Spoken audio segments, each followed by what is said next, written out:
What up, y'all? Appreciate you showing up, hanging out, listening to my dumbass. Like and subscribe. So, the hits keep on coming. Jason Ronald came through and he slapped Nib through the internet. I like this new Xbox. This new Xbox, they get a new person in charge, they get a new CEO, and she energizes everybody. It's like, yo, what are you doing? They're talking shit. That's not even true. You better slap them through the internet, Mr. Wizard. And Mr. Wizard said, I like Kazula Blam. And slap them through the internet. I'm not gonna go into it. Y'all probably know what it is. It's hilarious. It's hilarious to see all these people coming up, stepping up, slapping these fools down. Slap. Anyway, that's not what I wanted to talk about. What I wanted to talk about was Dark 1985. He did a video yesterday, did something like that, and it was about Gamepass price reduction. And then he did another video going into it a little bit more, basically paraphrasing, saying this is how you should really feel about it, basically. And while his points are valid, most of them are true, depending on how you look at it, depending on your point of view. I disagree with him on one point. He said that PC Game Pass, Game Pass PC, is the better value. Now, if you look at it at just cost, then yes, it's cheaper than Ultimate, because Game Pass PC is not Game Pass Ultimate. There's a distinction. Ultimate is a better service. Why is it better? Now, better is subjective, but it's better because you get more. That's why you're paying more. You're getting more because you're paying more. Now, what do you get more? What more do you get? With Game Pass PC, you just get PC games. It's relegated to the PC Game Pass library and selection.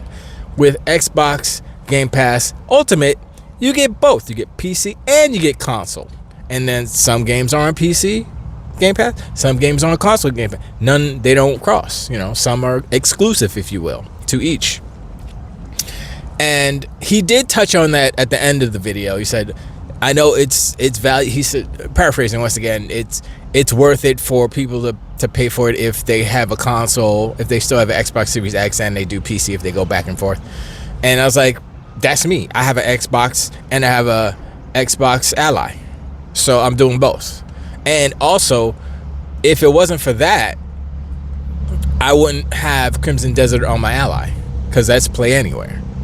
I bought that game though, so that's actually, take that back, because I bought that game, so whatever. But as far as the libraries, most of my libraries, like Balls X Pit, whatever that game is, a bunch of other games. What I am mad about is that Shinobi, Art of Vengeance, that's the name, right? It's not on PC, or no, it's on PC, but it's not Play Anywhere. So I bought it on Xbox, and I'm like, how come I can't find it? I looked on Game Pass, it's not on Game Pass, what the hell? And so I was like, oh, okay, it's not Play Anywhere. So I'd have to buy it again to play it on my Ally. I'm not gonna do that. No. And I have a trip planned with some long plane ride, but I'm going out of the country, so I was gonna take my Ally, but I was like, you know what? I'm not gonna do it this time. I was gonna do it, but I was like, nah, I'm gonna chill. I'll keep the Ally domestic for now. Mainly because we're gonna be walking a lot, hiking, whatever. So it's gonna be more about that. Anyway, the whole my disagreement with Doc is that Xbox Game Pass Ultimate is the better value, because you get everything. You get, except for Call of Duty, of course. That's the new revelation. But the price differential is, what is it, $7? No, it's $9, something like that, or 10. No, it's $9, and you get everything. And that's the thing. He kept saying, oh, but you still get the day and date with the PC, and it's like, yeah, but you don't get the console games. And that's the That's a very important thing. You know, you're leaving out a whole section, demographic, if you will, of console gamer. And if you're a console gamer trying to be a PC gamer, Ultimate is better for you because you can dibble dip dap in both. If for him, it's better for him because he smacked console away out of his face. He said, "F console, I'm all PC." He turned his back on console. He could say he loves console all he wants. Because his argument is a PC, so you don't even care about console anymore, which is fine. If you want to switch over to PC, that's fine. But let's not discount the fact that Ultimate is ultimately a better value because it has more in it. Once again, you can argue, but it's just, a lot of the games are the same or whatever. I mean, that's kind of the point. It's like if you have Xbox Ultimate, then you have console and PC, and if the games overlap, then you could play them at both places. But if you have PC only, you can't play console games. If you have a console, you can't play console games. If you're at home, I feel like playing on my big 98-inch screen. Sean, I'm looking at you. But I only have Xbox PC. But my console's hooked up to my 98, but my PC is on my 27-inch. I don't want to play on that little dinky screen. I want the big screen. You could put your computer on the TV if you. Fine. Then you take your computer, you lug it over there, you plug it on the HDMI, you do all the stuff, and then you're playing on your 98-inch. But it's not the same experience. That's the whole argument about console gamers versus PC gamers, or the fact that a lot of console gamers don't want to deal with PC because they don't want to put a big old PC in their living room, and they don't want to do mouse and keyboard and blah blah. It's a whole bunch of things. But I was listening to him. When I listened to him, I was like, "What? Wait, it's okay." I mean, and I get it because he is a PC dude now, so he's coming at this situation as a PC dude, and so and that his argument, how he positioned it, kind of solidifies the fact that he doesn't care about console anymore. He's totally PC, which again, it's fine. There's nothing wrong with that. But a lot of people are just console, just PC, or they're both. They're trying to be on both sides. They're trying to navigate both waters. And I don't think there's anything wrong with being a multi-device gamer. Does that make sense? Multi-ecosystem gamer? No, I'm not sure how to designate. Because if you just say multi-device, you could still be just a console gamer, just have different consoles. But PC and console gamer. But whatever. That whole his argument with it being a better value, I didn't agree with it. So that's I mean, look, like I said, I have no problem with his stance on pretty much anything, except for his bars on that Kid Smooth rap was questionable. I watched it once, and I think I watched it again, and I can't watch this anymore. I mean, the time, maybe it's more of the timing was just off, how they laid it in with the track. I don't know. I don't know who edited that together. I don't know how. Look, I'm a stickler for stuff like that. If the timing is off, it better be after the beat. If you're ahead of the beat, you're wrong. It's just not right. It's just not right. You should just not. No, you needed a second opinion on something. That was. I don't even remember the lyrics. Honestly, I just can't. I just don't. No. Honestly, it's like I remember. Sorry, tangent. I remember back in the day, I would listen to Method. I would listen to Wu-Tang, right? And I would listen to Method Man in particular because he stood out. Not because he came out with, I think he came out with the single first. He was one of the members that came out with a single first, put it that way, right? But his flow was always kind of different from everybody else. It was like smooth or whatever. Not even listening to his lyrics. His lyrics is on point as well. But I mean, it's just like, yo, and I like Ghostface Killer. I like most of them. Raekwon was nice too. But Method Man had a flow that would just like draw you in. And I think he was more of a, he was more of a commercial success because his flow was more digestible, I think. Not that it was whack or anything. He was just like, he was smooth with it or whatever, you know? And he did this song with Mary J, which he was kind of against. He did it anyway because I guess they threw some money at him, and it was a banger, you know what I'm saying? So it's like, that's what when you first listen to a song, most of the time you're not listening to the lyrics, depending on the song, but most of the time, if the melody is dope and the vibe is nice and the flow is straight and the voice is good, that's what you hear first. Then you might listen to it again. You're like, oh shoot, those the words. Oh snap, you heard what he said. You know what I'm saying? Depends again, you know. And I do that with everything I hear. So when I heard Kid Smooth's joint, I was like, okay, it's a Kid Smooth joint. All right, and then Doc's verse came through, and I was like, come on, bro, not like this. I'm saying all that because I am I haven't even written it yet, but I'm working on the music part of it, and this is in response to the challenge that King put out there as far as having the best intro. So I'm gonna try my hand at it. I haven't changed my intro in like years, so I'm gonna throw one in, maybe a minute and a half. You know, I don't want to go too long because nobody wants to sit through an intro for that long. But yeah, I got the beat is nice. I still got to work on it a little bit, but I like where it's going. I like it. I'm feeling it. It's definitely boom bap because that's my favorite flavor. And yeah, I'm gonna write it. I'm gonna write it probably this week. I'm not in a rush. I'm not in a hurry, as you can tell. I think I might actually do a Shuhei video, a Jim Ryan Shuhei video before I do that. But I'll see. But anyway, sorry for the tangent. But yeah, that was my thing. I was just disagreeing about the whole Game Pass thing and the value thing and stuff. I mean, either way, it doesn't matter. I mean, no one is wrong in this situation. Like, you can say, well, I think Ultimate is better. Like, for me, I'm gonna do Ultimate because it's $23. I spend more than that every day on breakfast because expensive. You know, what are you gonna do? I spend more than that on gas a week, obviously. So $23 ain't nothing. $23 is change. So I'm like, all right, cool. You know, boom, let's go. And if you're gonna argue, you know, $14 versus 23, I mean, sure, 14 is less, but you get less. And I would rather have the option and opportunity to play PC games at my will than not have the option to play console games.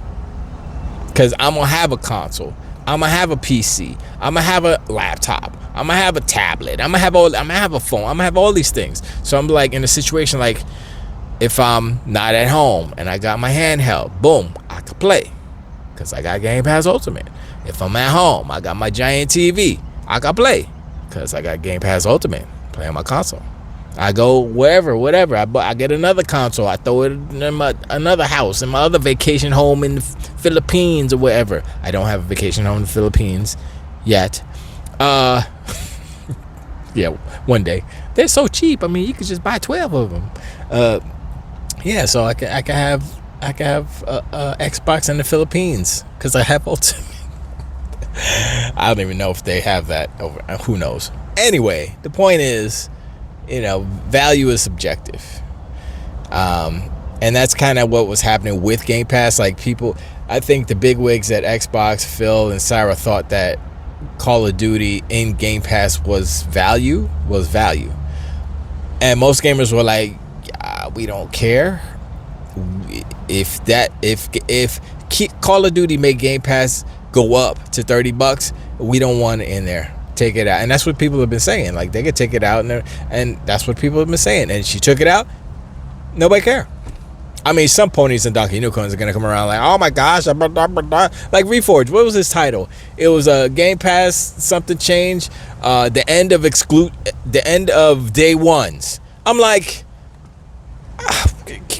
can we slap? Okay, I'm gonna have to start making songs about every single one of these donkey unicorns and ponies.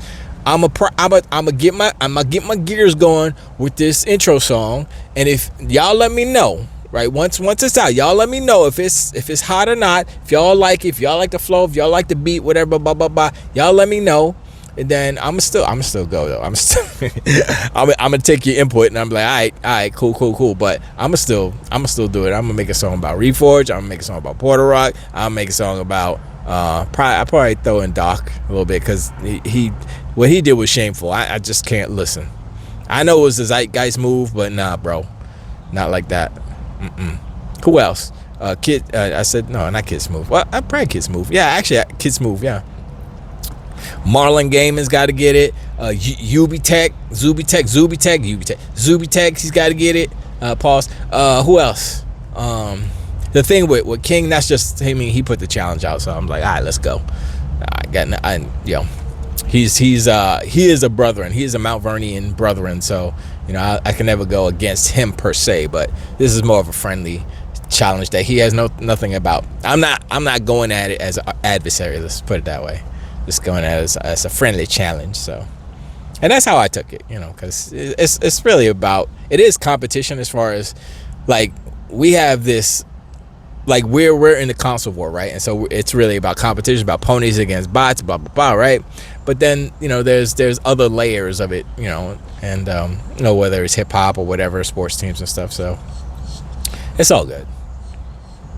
Yeah, and it's like not a diss track, obviously, because his song isn't a diss track really. Kind of, so I mean, it's like egging on the ponies, but it's good. It's good. And I like the Fight Night theme. His Fight Night theme is good too. So yeah. Although the Frontline News theme, we got a lot to discuss. Which is better than not that one. It's not the best one. That's number 3. I think you already know the time. Run the 9. That one. That one's good. Friday Night. I can't remember his verse on the Fight Night Friday one joint, because I remember whoever does the first part. Anyway, sorry, Rumble Rambles. But yeah, I'm getting back into the music for real. So it's been a minute, and apologies. I know I owe you guys like 3 songs, but hey, I'm not forgetting. I'm always thinking about it. I'm always gonna have it in the back of my mind. But I've been in a stalemate. That's not the words.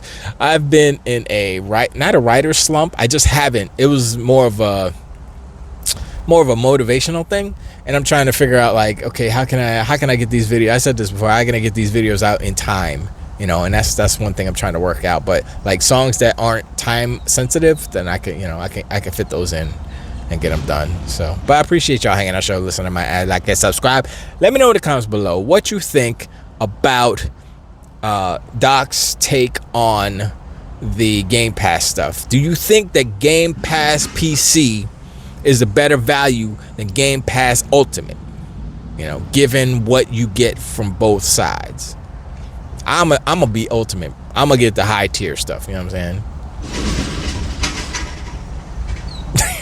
I'm gonna get the good stuff, because I like it all. I don't want to be. I'm gonna be sitting there like, damn, I wish I had it just a little bit more. It's like, man, it's almost like, last thing, almost like the comparison in my mind is like, I got the Xbox Ally, right, the white boy, and sometimes I'm sitting there, I'm like, I hear all these updates, like, oh, the update to the Ally X gets the NP chip, and now you get super auto resolution and stuff. I'm like, man, I couldn't have had that, man. So in my brain, sometimes I'm like, but then I look at the price, I'm like, I paid half. I paid under $500 for mine. I'm not paying $1,000. No, I'm not doing that. That $1,000 purchase, that's gonna be the Helix. If I hope it's not more than, I hope it's not much more than that. Let's just say that. What I wish, last thing, what I wish these companies would do is that they would give us the breakdown of how much these things cost. Now I know that's kind of a no-no, because they don't want to spill the beans on like how much they're overcharging, if at all. So I get it, right? But isn't there like a consumer kind of law thing where you're like, okay, look, this is, I mean, we understand it's business. We understand there's a markup. We understand there's certain, taxes, whatever. But let us know the breakdown so we can say, oh, okay, this is what it costs. That's the taxes they had to pay, blah, blah, blah, blah, blah, right? And then you say, well, if you want to incorporate and include the R&D and all that stuff, and break it down for a 7 to 10 year lifespan, this is how much it's actually going to cost. And then we'd be like, oh, okay, we get it. But they don't do that. That's a post-mortem thing. That's like, oh yeah, it costs blah blah blah to produce this console. So why was it $900? why is the Pistol Tech 5 Potato $900 now when it was $700 and that was too much? Oh, because the RAM went up. Yeah, it's full of shit. Y'all are full of shit. Anyway, I'm sorry. Preach. And I'll talk to y'all on the next one. Till the wait.